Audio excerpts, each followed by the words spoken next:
right, Floyd, what you getting done today, bro? All right, we getting a low fade. Okay. You know, just a little design on the side, ain't nothing special, but we keeping the peak. Okay, so on the fade, do you want it ball fade? Yeah, we Bald, low. What are you doing on top? Are you doing anything on top? We keeping the top. Keeping the top, so you just kind of twist it? Yeah, just kind of twist it, curl it out. Okay. All right. Can you show me what kind of design you want? I need to interrupt real quick. I just want y'all to know, you said nothing special, but anything that Basio does is special. You know the vibe. I like that. Something like that. Something like that. All right, cool. That looks good. Let's do it. You keeping your sideburns? Yeah, just keeping a little bit of sideburns. All right, cool.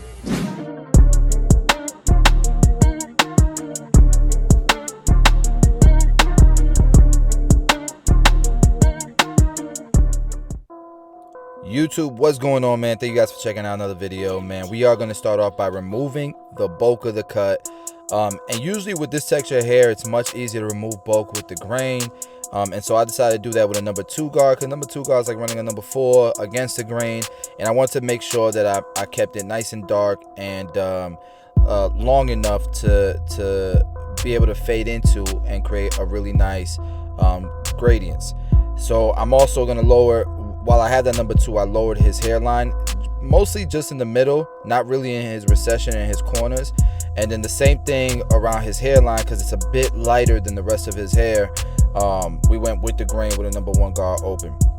And what I decided to do, since he wanted to keep his sideburns but have a fade, I decided to go ahead and do a rough draft of his lineup. It's not going to be perfect, but it's going to be good enough to where, as I'm doing a fade, I'm keeping in mind that he wants to keep his sideburns. And so because of that, like, I'm not one that really likes to do a ball fade and then there's like just a line there as a sideburn, right? I've seen that before. I don't really like it. I like it to look like, you know, it kind of, the fade kind of complements the lineup, and they complement each other. And so that's why I'm lining him up first. That way we can kind of gauge the fade and make sure that the lineup looks fire. I like to call this lineup like a ghost lineup. You know what I mean? Like a ghost line. So, and damn, my trimmer's hitting. Boy, that thing's hitting. I got them set really, really nice. I got them set really, really nice. They don't irritate nobody. And they cut really, really nice. All right, so we're using the back of his sideburns and just above his ear as our where we're going to start our guideline, our bald line. And then we're going to be able to duplicate the same thing on the other side and kind of meet in the back here. And remember, he wanted it like a lower fade, but in the picture it kind of looked like a medium shadow fade. So I know that we can stretch it out a little. It doesn't have to be a compressed low fade. I know we can stretch it out a bit, just going based on the photo that he showed me. Which I think anytime you do like a little design, it looks better when you stretch out the fade than doing a compressed fade and then putting a lineup on it. All right, so now we're going with a number 2 guard against the grain. And we're just kind of clearing the bulk. Once we do the 2 guard against the grain, we'll go 2 guard closed against the grain. And then if you notice here, I grabbed that number 1 guard and I went with the grain. That's like using a number 2. And that's just because I want to kind of lay the hair down and get it really, really nice and prepped for the rest of the fade. So the next step is going to be the blade all the way open.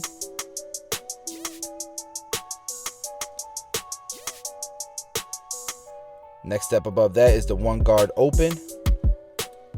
That's our next guideline.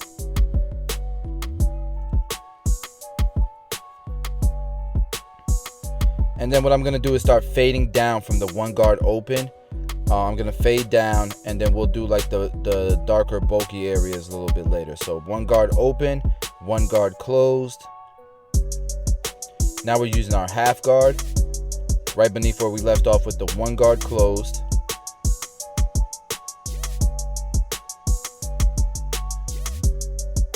And if you see me jumping back and forth from the 1 to the half guard, it's probably because I created a subtle line. And I'm just trying to remove that line before I continue the fade.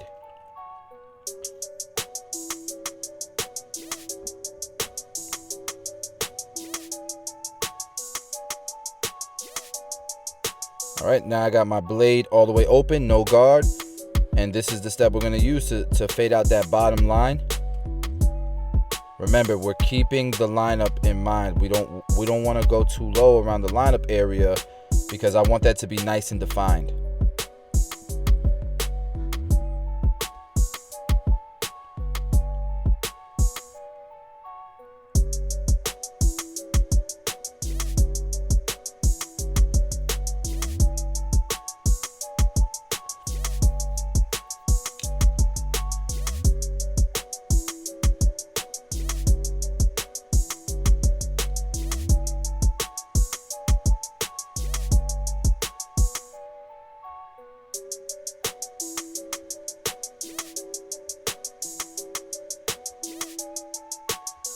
All right, and then this is the final step I was telling you guys about. This is the darker area. This is where we want to stay nice and dark. That way the fade really pops. And so I needed to be able to control this area much more. So that's why I left it for last. We're using the one guard all the way open. I'm not going up too high. I'm gauging how the hair reacts to this guard length. And the reason why is because I've never cut his hair before. So I want to make sure before I start, getting too comfortable with the rest of his haircut, I kind of know the characteristics of his hair. And it's doing really well with the one guard, with the 1.5 guard all the way open. The color tone of the hair is where I want it to be. So I'm feeling definitely more confident with it.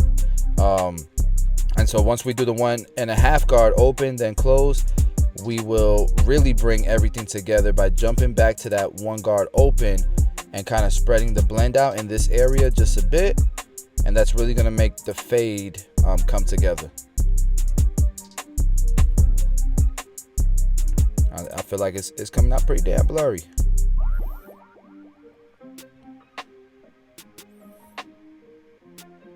And then, once I get through these steps, man, I like to just what I call follow through.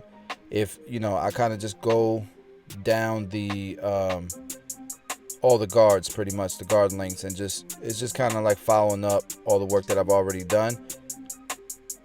And then here I'm just kind of detailing. I'm looking for scraggly hairs that I don't necessarily want to cut down, because sometimes if you go with a clipper, you'll mess up the entire fade. You'll over detail it. What I'm trying to do is not really cut length. I'm just trying to get rid of all the hairs that are kind of curling up. And so with some shears or some scissors, I have more control of that. Now we'll go. Now that the fade is done, we can define the C cup even more. The C cup is this part of the lineup or whatever. And then we're gonna repeat the same process here on this side. And I'm gonna shut up for a second. You guys can follow along with the color guide on the left corner. And yeah, hopefully I explained that first half to where you guys will be able to follow along here on this side. Notice though that I'm going about it in a different order. The other side we kind of did like a hybrid of fading down and up. Here we're kind of just fading up. So I'm doing a section, fading it out, doing the next section, fading it out. And there's a million ways to do a fade, man. Like at the end of the day, a lot of it is the same. It's just switching up the orders, and a lot of time that just makes you feel more comfortable. It just the order that you do it in really depends on the person and their ability to not get lost within the fade. You know what I mean? So just something to think about. Always try different fade systems, because you never know which one is really going to amplify your skill set.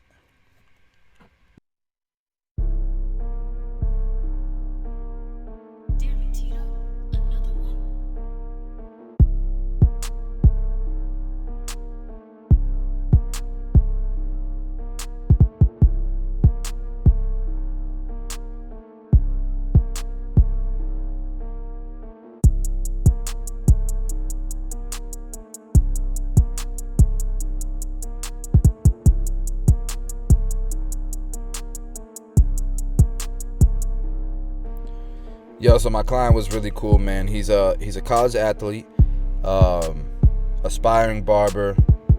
Really reminds me of, kind of route that I took when I was getting into barbering. And we were talking, and I was like, yo, where you from? Because he had an accent. He's like, I'm from the Dominica. I'm like, oh, right away I'm thinking he's Dominican.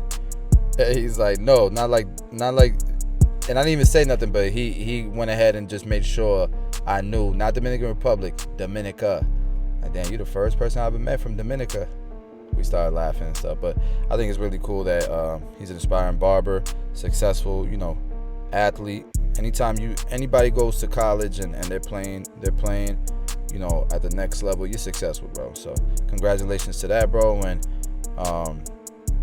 good luck with the barbering thing, man. I hope you know it goes well, and you know, chase your passion, bro.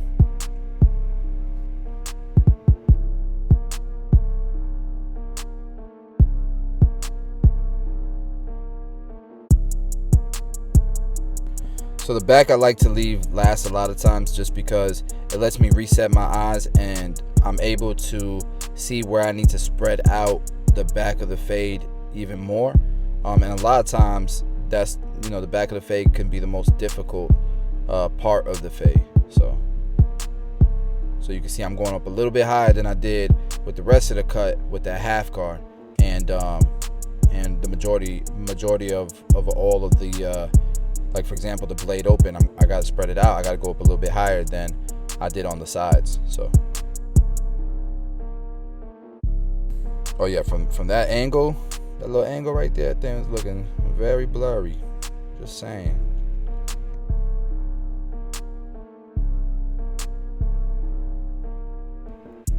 It's funny, man. I know some of you guys could probably relate, man, where when you're doing a haircut, man, in person, it looks in your eyes amazing, and then when you look at the video or you look at the photo, you're like, damn, why it don't look that good in the photo or the video, right? So you got to kind of go back and touch up some things. It's so interesting how you know, cutting hair is also kind of like a mental thing too. It's a mental game too, bro. If you want to, some of the best barbers know that their eyes can lie to them sometimes, man, can play tricks with them. How, you know, you got to kind of go about a cut a certain way mentally. I don't know if y'all could relate, but let me know in the comments if y'all could relate, my barbers, so I know I'm not crazy.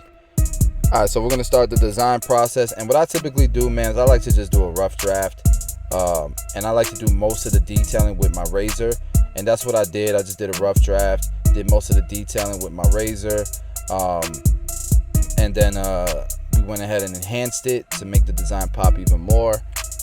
And then what I'll do is I'll comb the hair down really, really well, so if there's any hairs that are overlapping that line, I can touch it up with the trimmer just to make sure that it looks good all the time.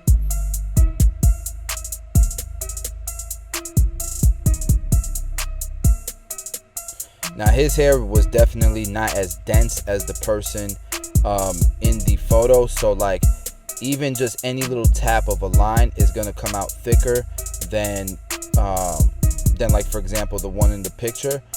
Just keep that in mind, man. Like, not everybody's, especially with the thick, the more dense the hair, right, the better it is for designs, because you can get away with really thin lines, really thick lines. There's some people that their hair density isn't as thick, so any little line that you put in, any little tap of a line is going to come out thicker than you probably wanted. So it's just something to keep in mind, man. With him, I had a feeling that it was going to be, any little tap was going to be thicker, so I did try my best to kind of just tap the line in, whereas somebody else who had thicker hair, I could go to town, and honestly, it's never thick enough, right? Like the lines. So guys, that was the before. This is the after. I feel like the cut came out fire. We obviously styled it. We trimmed the top just a tad bit after it was styled. If you guys like the cut, please do let me know in the comments below. Smash the like button, guys. We drop daily content on this channel. I'm in Cleveland right now in a car doing this voiceover because we're committed to bringing you guys content every single day. I'll see you guys tomorrow.